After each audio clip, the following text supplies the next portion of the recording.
선한 사람 TV를 시청하고 계신 국내외에 계시는 성도 여러분 안녕하십니까? 오늘은 잊지 말자 6.25란 제목으로 잠시 우리 나라를 한번 기억해보는 시간을 가지면 좋겠습니다. 한국은 임진왜란을 위시해서 936회나 외세의 침략을 받았습니다.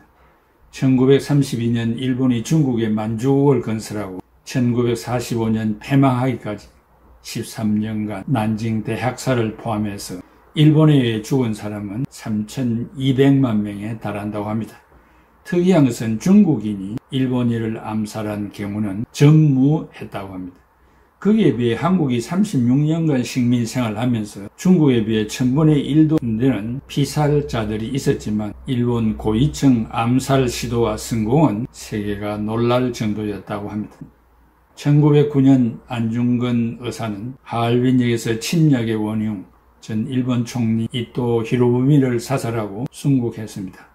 1926년 나석주 의사는 민족 경제 파탄의 주범인 식산은행과 동양 척식 주식회사를 폭파할 목적으로 폭탄 2개를 던졌으나 모두 불발이었습니다.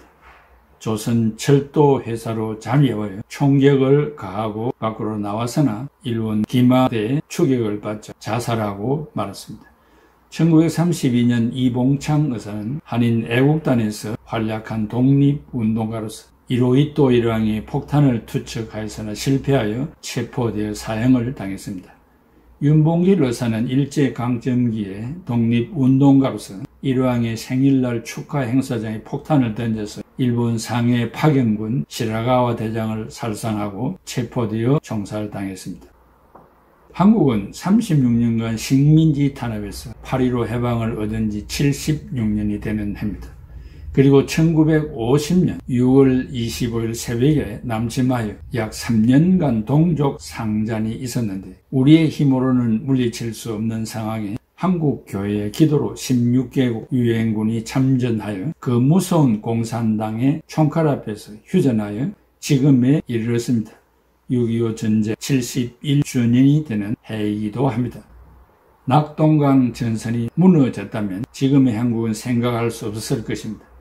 인민군이 낙동강까지 침략해 왔을 때 이승만 대통령이 부산으로 잠시 피난하여 초량교회에서 예배를 드렸고 한상동 담임 목사는 교회 앞에 인사를 하게 하였는데 이승만 대통령은 아래 강단에 서서 국가의 위기를 모면할 수 있도록 기도를 요청하였다고 합니다. 한국은 이승만 대통령의 기독교적 신앙의 영도 아래 대한민국이라는 국호로 나라를 세웠고 박정희 대통령의 강한 리더십으로 못사는 나라를 경제대국으로 만들었습니다. 한국은 한강의 기적을 이루었고 보릿고개를 넘겼으며 힘든 IMF도 김대중 대통령의 리더십과 국민의 협동으로 물리칠 수 있었으며 월드컵 16강, 88 올림픽 개최와 동계올림픽 5위, 도로는 미국과 비슷하고 의료, 교육, 복지 등 잘 먹고 잘 사는 나라를 이루었습니다. 지금은 세계 10위권에 속한다고 합니다. 첫째, 동족 상잔을 잊지 말아야 됩니다. 1950년 6월 25일, 1953년에서 7월 27일 휴정되기까지 약 3년간의 동족 상잔의 전투에서 희생된 자들을 알아보면 유엔군만 17만 5천 명이 전사했습니다. 10만 명이 전쟁 고아였고 30만 명이 미망인이며 1천만 명의 이산가족이 생겼습니다.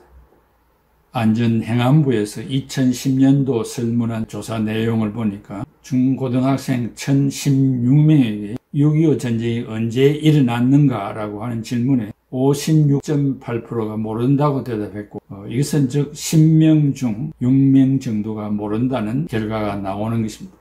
둘째는 남한이 북한을 침입했다는 남침이라는 대답이 48.7%였고 셋째, 북한이 남한을 침입했다는 북침이 52%였다고 합니다. 넷째, 한국을 위협하는 나라가 북한이 아니라 일본과 미국이라고 하는 대답이 57%였습니다. 다섯째, 육사생도 중에 우리의 주적이 누구냐는 질문에 미국이라는 대답이 34%, 북한이라는 대답이 33%였습니다. 사관이 삐뚤어진 교사들에 의하여 국사를 잘못 배워 잊어서는 안 될 나라의 역사를 왜곡하고 있습니다. 그 결과 국회나 학원이나 심지어 교회 안에서도 이념의 충돌과 신앙의 정통성에서 벗어나 유일신 신앙에서 인본주의로 낙후되고 있습니다. 결단코 이어서는 안 될 우리의 역사를 이번 기회를 통하여 상기하는 기회가 되기를 바랍니다. 도대체 하나님이 통치하는 나라가 되어야 합니다. 하나님의 꿈은 모든 민족과 열방 모든 분야에 하나님의 통치가 온전히 이루어지기를 원하십니다. 하나님 통치의 본질은 평화와 구원입니다. 우리는 코로나19가 언제 끝날지 모르는 상황에 살고 있습니다. 사람들은 불안과 위기 속에서 누군가 전해줄 평화와 구원의 복된 소식을 애타게 기다립니다. 희망 없이 살아가는 이웃들에게 줄 수 있는 기쁜 소식이 있습니다. 하나님이 나라를 평화와 구원으로 통치하신다는 소식입니다. 이사야 선지자는 이렇게 말했습니다. 이사야 52장 7절에 좋은 소식을 전하며 평화를 공포하며 복된 좋은 소식을 가져오며 구원을 공포하며 시온을 향하여 이르기를 네 하나님이 통치하신다는 자의 산을 넘는 발이 어찌 그리 아름다운가 라고 했습니다. 두 가지 핵심 가치를 발견합니다. 첫째는 하나님이 평화로 통치하신다는 선포입니다. 이 평화는 히브리 말로 샬롬입니다. 영어로 peace입니다. 너와 나 국가 간의 삶의 모든 영역에 안정과 자유가 있는 삶입니다. 구원은 히브리 말로 예슈아, 영어로 salvation이라고 합니다. 하나님과 인간과의 관계인데 죄사함을 받아 구원을 받고 만사 형통한 삶을 사는 것을 말합니다. 하나님이 회복해 주신다는 희망의 메시지입니다. 하나님이 통치하시는 나라는 성령 안에서 누리는 의와 평화와 기쁨이라고 로마서 14장 17절에 말하고 있습니다. 하나님이 평화로 통치하시는 나라는 예수님께서 선포하신 복음의 핵심 가치입니다. 하나님께서 창조하신 우주 만물을 직접 다스리고 주관하신다는 것입니다. 하나님 나라는 현 세상 속에서 특별히 코로나19로 좌절과 고통 가운데 있는 사람들의 고침과 안정이며 궁극적인 구원의 소망입니다. 하나님의 부르심을 받은 그리스도인은 하나님의 나라를 소유한 자이며 동시에 하나님의 평화의 통치를 받는 교회에서 누리는 지상의 천국입니다.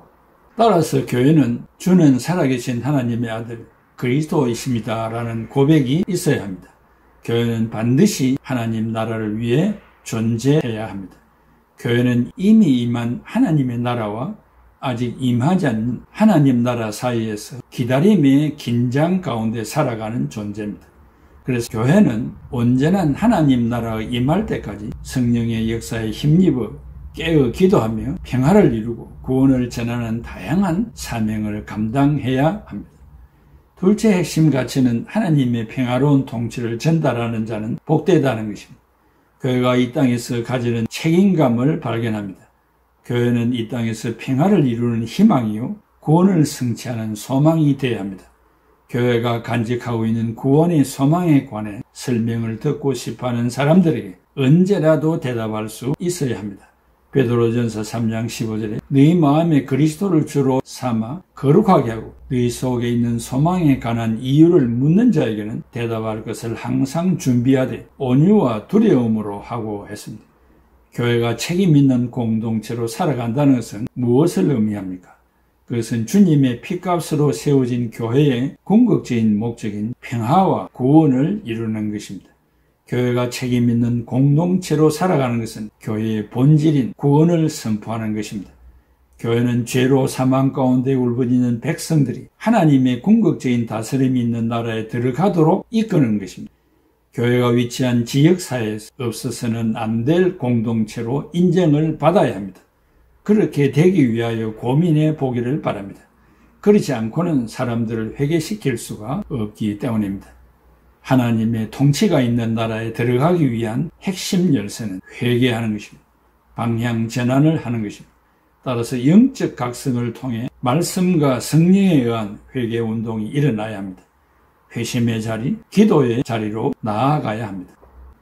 한스 킹이라는 신학자는 독일 티빙겐대 명예교수입니다. 캐톨릭 신학자로서 교황 무엇을 비판한 자입니다. 그는 교회의 본질을 설명하면서 교회의 중심적 관심사와 교회의 이해에 있어 중심은 하나님 나라가 되어야 한다고 말했습니다. 교회는 종말론적 구원 공동체입니다. 봉사 공동체입니다. 모델 공동체입니다. 선교 공동체가 되어야 합니다. 교회가 예수님이 선포하신 하나님의 나라 비전을 갖고 하나님 나라를 선포하고 정언할 때 유일하고 절대적인 미래인 하나님 나라가 교회에 주어질 것입니다. 성령은 교회를 다스리고 인도하고 교회보다 앞서 나가며 선교하는 분이십니다. 그런 의미에서 교회의 선교는 힘으로 되지 않고 인간의 능력으로도 되지 않습니다. 레슬리 뉴비기는 오픈 시크릿, 이 오픈 시크릿이라는 말은 공공연한 비밀이라는 말입니다. 그래서 오픈 시크릿 책에서 복음의 진정한 승리를 설명했습니다. 그것은 세상적인 의미에서 교회가 강할 때 얻어지는 게 아니라 오히려 교회가 멸시와 배척을 받는 상황에서 믿음을 지킬 때 얻는 것이라고 했습니다. 교회는 하나님의 평화의 통치가 실제로 현존하고 예수님의 사명이 성취되는 장소입니다. 평화와 복된 소식을 가져오는 자의 발걸음은 정말 아름답습니다. 특별히 코로나19로 절망에 빠진 이웃에게 사랑을 나누고 행복을 나누는 모습은 더 그렇습니다. 하나님 나라 실현을 위해 교회가 감당해 나갈 책무를 이행하는 모습은 더더욱 아름답습니다. 하나님께서 교회를 부르시고 택하셨습니다. 교회는 더욱 힘써 하나님의 부르심과 택하심을 굳게 믿어야 합니다. 코로나19로 인한 팬데믹은 교회의 목적과 본질에 대해 깊은 성찰을 하게 합니다. 그렇다면 그 깨달음이 무엇인지 정리하여 발표할 수 있기를 바랍니다. 그리고 6.25 71주년을 맞는 교회는 동족 상잔의 고통 중에 있는 수많은 국민들을 위로하고 마음속의 응어리들을 풀어내는 일까지 해야 합니다. 우리의 책무는 분명해졌습니다. 교회의 성결성을 회복하고 거룩한 신부의 영성을 준비하는 것입니다.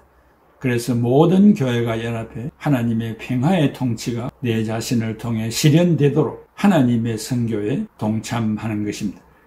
교회와 국가는 분열이 없고 서로 간의 갈등이 없어야 하며 협동하며 상부상조해야 합니다. 또한 교회는 항상 대가를 치러야 하며 미래를 대비해야 합니다. 본인은 매일 하나님의 음성을 들으려고 애를 씁니다. 그리고 짧은 팔이지만 넓게 벌려 다른 사람들을 섬기면서 하루를 시작합니다. 이웃의 벽을 쌓고 편하게 사는 것은 누구나 할 수 있는 일입니다. 나 자신이 다른 사람들의 상처를 싸매주며 마음을 여는 데는 상당한 노력이 필요합니다. 이런 생활을 하기 위한 유일한 방법은 야고보 사도의 훈계를 따라야 합니다. 야고보 4장 8절에 하나님을 가까이 하라. 그리하면 너희를 가까이 하시리라. 죄인들아 손을 깨끗이 하라. 두 마음을 품은 자들아 마음을 성결케 하라고 했습니다. 본인은 매일 샤워를 아침 저녁으로 하는 편입니다. 그러나 한두 번 씻는 것으로 충분하지 않습니다. 하루 종일 일을 하다 보면 다시 몸이 더러워집니다. 내 영혼도 마찬가지입니다.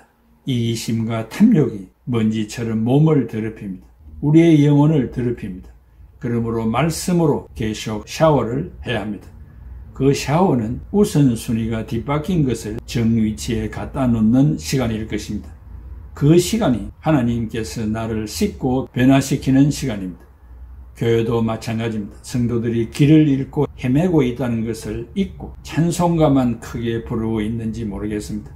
코로나19 확진 판결로 고통 중에 있는 자가 있는데 전화를 통한 기도나 교회 공동체에 알려 합심 기도가 없다면 너무나 큰 위기가 발생한 것이 아닐까요? 목자는 항상 길 잃은 양 한 마리 찾아서 나서는 것이 하루의 일과가 되어야 합니다. 누가복음 15장 4절에 99마리를 들에 두고 그 잃은 한 마리 양을 찾도록 찾아다니지 아니하느냐라고 했습니다. 성도 중에 일제 강점기나 6.25 동족 상잔이나 4.19, 5.16 등 내적, 외적 환란에서 고통을 받고 있는 자손들이 있다면 찾아 명단을 만들고 주의 이름으로 교회가 신경을 써야 할 것입니다. 목회자는 이런 일을 하는 데서 찾아오는 위험을 얼마나 견딜 수 있을 것인가, 또한 얼마나 시간과 재산을 들일 수 있을 것인가가 문제가 될 것입니다. 목회자들의 성공은 성도들이 얼마나 회집하느냐가 아니라 자신의 헌신과 희생으로 성도들이 위안을 받고 나아가 삶이 얼마나 변화가 되었는가에 의해서 측정될 것입니다. 해마다 국가는 전쟁이나 민주화 운동이나 사고로 운명을 달리한 자들의 유가족을 위한 기념식을 가집니다. 협의적으로 우리가 섬기는 공동체, 거기에 희생된 자들이 있다면 교회로서 마땅히 섬겨야 할 기회를 망각해서는 안 될 것입니다. 같은 민족이지만 이념이 달라 총칼을 들고 어버이를 죽이고 형제 자매를 무참히 죽이는 살벌한 전쟁에서 이웃 나라들의 도움으로 오늘 이 시간까지 왔습니다. 나라를 잃지 않는 것이 하나님의 특별한 은혜였습니다. 세계 제2차 대전 당시 유대인의 비참한 현실과 그 상황, 그리고 독일 나치가 폴란드를 침공하면서 가족을 잃고 독일군의 사격 연습 목표가 되면서 죽음의 공포를 경험한 폴란드 사람들. 우리는 성경에서 이런 아픔을 배웠습니다. 유대인들은 성전을 중심으로 살았는데 예루살렘 성전은 솔로몬 왕에 의해서 주전 957년에 건축되었으나 주전 587년에 바벨론의 침공으로 파괴되었다고 열왕기하 25장 1절에서 17절에 말하고 있습니다. 두 번째 성전은 수룹바벨이 주전 516년에 재건했으나 로마의 폼페이우스에 의해 파괴되었습니다.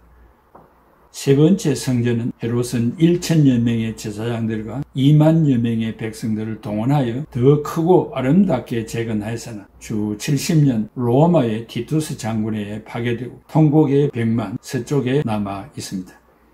유대 민족이 나라 잃고 2000년간 뜨돌이 신세가 되었는데 1917년 팔레스타인의 유대인 국가 건설을 약속한 이 벨푸어 선언과 1948년 이스라엘 공화국 건국으로 결실을 맺었습니다.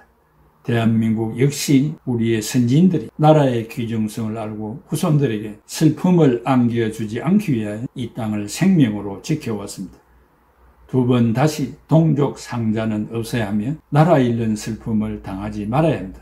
그렇게 하기 위하여 신자, 개인, 교회가 해야 할 사명을 잘 감당할 수 있기를 바랍니다.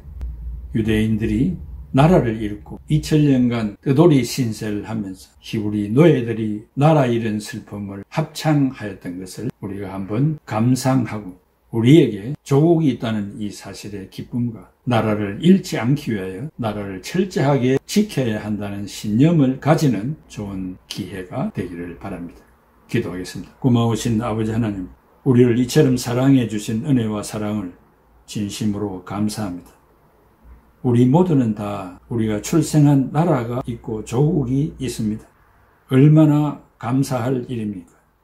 나라 없는 백성, 조국이 없는 백성들 얼마나 불쌍하고 슬픔과 고통 속에서 지나고 있습니까? 오늘 우리에게 이 아름다운 금수강산을 허락하신 하나님 앞에 감사합니다. 호시탐탐 침공하고 침략하여 빼앗으려는 무리들이 우리의 주변에 있습니다. 우리의 힘으로 지킬 수 없습니다. 아버지 하나님 불쌍히 여겨주시고 이 모든 외세의 적들을 다 물리쳐 주시고 또 내부에 있는 적들까지 다 자멸되게 하여 주시기를 바랍니다. 우리 살아생전에 자유와 평화와 복음으로 행복한 여생을 살아갈 수 있도록 인도하여 주시옵소서. 예수 그리스도의 이름으로 기도하옵나이다. 아멘.